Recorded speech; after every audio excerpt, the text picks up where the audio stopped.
4 o'clock in the morning, June 6th, 1944. The Berghof, high above Berchtesgaden in the Bavarian Alps, is silent. Below, in the valley, aides move through corridors on tiptoe. A telephone has been ringing, on and off, for the better part of an hour. Nobody will answer it properly. Nobody will act on what it is telling them. 200 kilometers to the northwest, on a stretch of French coastline nobody in this building has ever visited, the largest seaborne invasion in human history is unfolding across 5 beaches. Paratroopers are fighting in hedgerows they cannot see in the dark.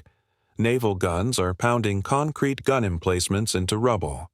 And the one man who can order Germany's last great reserve of armor into the fight is asleep in a bedroom at the end of the hall, and nobody in the building is prepared to wake him. This is not a story about tanks, or beach obstacles, or the mechanics of an amphibious assault. It is a story about a single closed door, and about what happens when an entire military machine is built to revolve around the whims of one man who has, by June 1944, become almost impossible to approach. It is the story of the 10 hours in which Adolf Hitler slept through the opening of the Western Front, and of the officers around him who chose silence over risk, and in doing so may have chosen defeat over victory. Field Marshal Gerd von Rundstedt, the aging and largely ceremonial commander-in-chief in the West, had known since the small hours that something was wrong. Reports had come in of parachute landings behind the Normandy coast, of naval activity that dwarfed anything seen in previous months. By 4:30 in the morning, he had already requested that 2 panzer divisions held in reserve near Paris be released to counter what he correctly judged was the main Allied invasion. It should have been a formality. It became, instead, a lesson in how a modern army can be paralyzed by its own command structure and by the sleeping habits of a single man. Why did this happen at all? By the summer of 1944, the German armed forces had spent nearly 5 years fighting a war on a scale no general staff in history had ever managed, and yet the man at the very top of that structure trusted almost none of the generals beneath him. The failed assassination plots and the disasters of the Eastern Front had hardened Hitler's conviction that his own instincts, not his officers' judgment, were what stood between Germany and catastrophe. Out of that conviction grew a system in which enormous war-deciding decisions were funneled through a single office, and that office kept famously irregular hours. The specific problem on the coast of Normandy was one of pure organizational design. Field Marshal Erwin Rommel, commanding Army Group B and responsible for the coastal defenses, wanted the Panzer Division stationed close to the beaches, ready to counterattack within hours of any landing, before the invaders could establish themselves. He had seen what Allied air power did to reinforcements on the move in Africa and Italy, and he believed that any delay would be fatal. General Leo Geyer von Schweppenberg, commanding the Armored Reserve, argued the opposite, that tanks should be held well back, concentrated, and thrown into a single decisive counterattack once the true weight and direction of any invasion was clear. 2 competent, experienced commanders, each with a plausible theory, disagreed. Hitler, asked to arbitrate, split the difference in the worst possible way. Rommel was given operational control of just 3 of the 10 panzer divisions in the West. The remainder, including the 2 crucial formations nearest to the invasion coast, were placed under the direct authority of the Oberkommando der Wehrmacht, the Armed Forces High Command. In practice, that meant they were placed under the direct authority of Hitler himself, and could not move so much as a company without his express order. This was not merely bureaucratic caution. It reflected a deeper truth about the German war machine in its final years. An army built on the traditions of a professional general staff, on the doctrine of decentralized initiative that had made German commanders formidable throughout the war, had by 1944 been forced to route its most consequential decisions through the personal approval of a man whose working day increasingly bore no relation to the rhythm of a battlefield. The scale of what hung on that arrangement is worth pausing over. 2 full panzer divisions represented well over 300 tanks, tens of thousands of men, and the only realistic chance of striking an Allied beachhead before it could dig in and bring its own armor and artillery ashore in strength. Everyone in the German High Command understood this. Rommel himself had written months earlier that the first 24 hours of any invasion would be decisive, that the battle would be won or lost on the beaches themselves before the Allies could consolidate. And yet the mechanism built to act on that understanding required a single telephone call to travel from a field marshal in France, through the layers of OKW staff in Germany, to a man asleep in a mountain villa hundreds of kilometers from the fighting, and back again before a single tank could move. There was no contingency for the hours when that man could not be reached. There was no deputy empowered to act in his place on a matter of this consequence. The entire structure assumed Hitler would always be available, alert, and willing to decide quickly. On the one morning that assumption was tested by a genuine war-deciding emergency, it failed completely. That routine had calcified around Hitler's own preferences and around the regimen prescribed by his personal physician, Theodor Morell, who administered a daily cocktail of injections, sedatives, and stimulants that left the Führer keyed up long into the night and slow to surface in the morning. Hitler habitually worked or held court among his inner circle until the small hours, then slept late, sometimes past noon. Around him at the Berghof was an entourage of adjutants, secretaries, and senior aides, men such as Julius Schaub, who had known him for 2 decades and who understood, with the clarity of long experience, exactly what happened to those who disturbed him with unwelcome news before he chose to rise. It was not written into any regulation. It did not need to be. Everyone in that building had watched Hitler's temper often enough to know the unwritten rule. Bad news, delivered at the wrong hour, could end a career, or worse. Morell's injections, records suggest, included stimulants to keep Hitler alert through the long nights when he preferred to hold forth to his inner circle on subjects ranging from architecture to the iniquities of his generals, followed by sedatives intended to bring on sleep once he finally retired. The effect, whatever the precise pharmacology, was a body clock almost entirely inverted from that of the officers trying to fight a war on his behalf. Reports that would once have reached a commander at his desk by breakfast now had to wait for a man who might not open his eyes until the middle of the day, and who, once woken, was groggy and slow to absorb bad news for the first hour or two afterwards. Adjutants who had served him since the 1920s, men who had watched colleagues dismissed or worse for delivering unwelcome tidings at the wrong moment, had every incentive to let him sleep and hope the situation clarified itself before he had to be told anything at all. So, when General Alfred Jodl, chief of the operations staff at OKW headquarters, received Rundstedt's request in the small hours of June 6th, he did not simply relay it. He hesitated. Reports from Normandy remained confused. Paratroop landings had been reported in the west before, sometimes turning out to be dummies dropped to confuse German radar and searchlight crews, a deception the Allies had indeed used that very night alongside the real airborne assault. Jodl, uncertain of the picture and unwilling to wake Hitler on the strength of an unconfirmed alarm, chose to wait. The request for 2 panzer divisions sat unactioned, while the sky over Normandy filled with the sound of naval gunfire and the first landing craft began their run toward the beaches. The building itself, the Berghof, offers its own kind of evidence for how far removed the machinery of decision-making had drifted from the reality of the front. It sat on a mountainside chosen for its views and its isolation, an hour's drive from the nearest railhead, its rooms furnished with looted art and heavy alpine timber, its household staffed by adjutants whose principal skill had become the management of one man's moods. Compare that, for a moment, to the headquarters General Dwight Eisenhower had established at Southwick House near Portsmouth, a modest country house crowded with staff officers working in continuous shifts, telephones manned around the clock, and a command structure in which subordinate commanders, from Montgomery down to individual beachmasters, were trusted to make consequential decisions in real time without waiting for a single man to wake up. By 6:30 in the morning, With the first waves already ashore on Utah and Omaha and British and Canadian troops fighting their way off Sword, Juno, and Gold, Rundstedt's staff were growing desperate.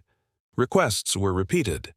Telephone lines between France and Bavaria stayed busy with officers trying, and failing, to have the decision escalated. Still nothing came from the Berghof. Staff there later described a household caught in an agony of protocol, aware in general terms that fighting had broken out in the West, unwilling to be the one who walked into the private apartments and announced it. At around 10 o'clock, Reich Minister Albert Speer arrived for a scheduled meeting and found the household still waiting for its master to appear. The working day, for everyone but Hitler, already several hours old. Hitler finally rose sometime between 9 and noon, depending on which of the surviving accounts one credits. The exact hour is one of the few details historians still argue over, and was briefed on the invasion shortly afterwards. His reaction when it came was not alarm. According to those present, he seemed almost relieved, even pleased, remarking to his entourage that the coming battle would finally allow him to destroy the invaders on ground of his own choosing. He had long suspected Normandy might be a target, but he remained convinced, as did much of OKW, that this landing was a diversion and that the true invasion would fall further northeast at the Pas de Calais, where the crossing to England was shortest. That conviction, reinforced by a sophisticated Allied deception campaign built around a phantom army group, cost still more hours. It was not until a midday conference gathering his senior commanders around the map table that Hitler finally agreed to release the reserve panzer divisions Rundstedt had asked for at 4:30 that morning. By the time the order reached the tank crews and they began moving, it was early afternoon. 10 hours, by the most conservative accounting, had been lost between the first request and the first movement of German armor. If you are finding this interesting, a quick subscribe helps more than you know. 10 hours does not sound, on its own, like the difference between victory and defeat. But those were 10 hours in which the weather over the Channel, thick cloud that had grounded much of the Allied tactical air force in the pre-dawn darkness, began to clear. The panzer divisions that finally began moving that afternoon did so under skies patrolled by Allied fighter-bombers, aircraft that turned the roads of Normandy into killing grounds for any column of German armor caught in daylight. The 21st Panzer Division, the one formation that did manage to counterattack that day, reached the coast between Sword and Juno beaches by late afternoon and came within sight of the sea, only to be forced back, having lost roughly half its tank strength in the attempt. It remains the closest the Germans came, on June 6 itself, to throwing an Allied landing back into the water. Contrast this with the Allied command structure operating that same morning. Eisenhower had delegated enormous authority downward before the invasion even began, trusting his subordinate commanders to make the thousand small decisions that no supreme headquarters, however well organized, could hope to manage from a distance. Beach commanders adjusted landing plans on the fly when currents and obstacles scattered their craft from the intended points. Naval gunfire officers redirected fire onto targets of opportunity without waiting for permission from London. When the German High Command, by contrast, needed the personal authorization of one man to move 2 divisions barely 100 kilometers, and that man could not be woken, the contrast could scarcely have been starker. The Wehrmacht that had swept through Poland and France in 1939 and 1940 had prized exactly the kind of decentralized, fast-moving initiative, a doctrine German officers called Auftragstaktik, mission-type tactics in which a commander was told what to achieve and trusted to decide how, that this episode shows had, by 1944, been strangled at the very top. Nor was the confusion confined to Hitler's bedroom. Rommel himself, the one commander most associated with the Normandy defenses, was 1,300 kilometers away that morning at his home in Herrlingen, having returned to Germany to celebrate his wife's birthday and press Hitler in person for more armor near the coast. He did not learn of the invasion until midday, and did not reach his headquarters until that evening. a separate and equally telling illustration of how far the German command structure in the West had drifted from the readiness the situation demanded. Two of the most important men in the defense of France, the field marshal responsible for the beaches and the supreme commander whose word alone could move the reserves, were both, in their different ways, unreachable at the exact moment the invasion began. It would be a mistake to claim that 10 hours of sleep single-handedly cost Germany the war, or even the Battle of Normandy. Allied air superiority, naval gunfire, the sheer weight of materiel coming ashore, and the failures of German coastal defense and radar all played far larger roles, and historians continue to debate how much difference an earlier release of the reserves would truly have made against Allied air power alone.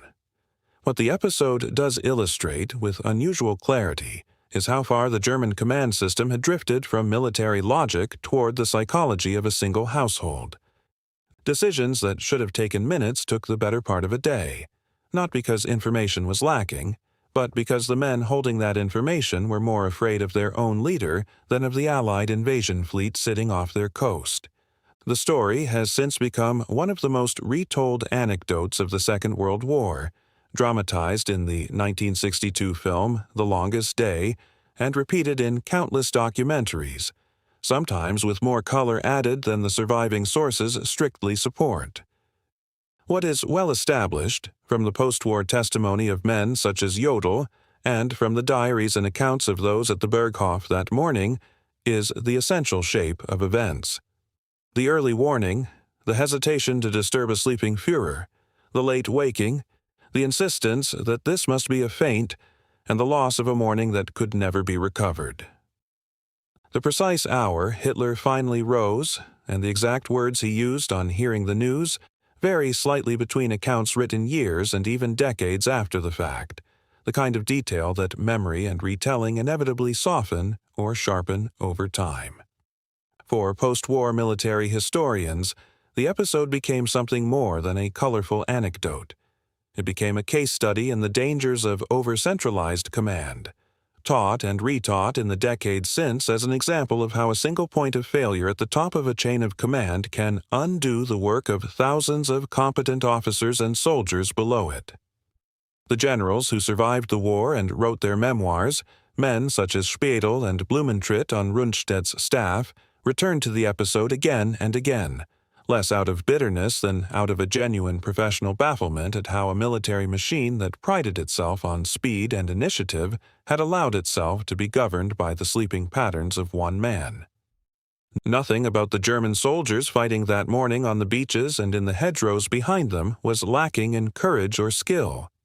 The 352nd Infantry Division at Omaha fought with a tenacity that came close to throwing the American landing back into the sea entirely on its own. What was missing was the reserve that might have turned local resistance into a general counter-offensive, and that reserve sat idle in its assembly areas near Paris for the better part of a day, waiting for a telephone call that could not be made until a bedroom door finally opened.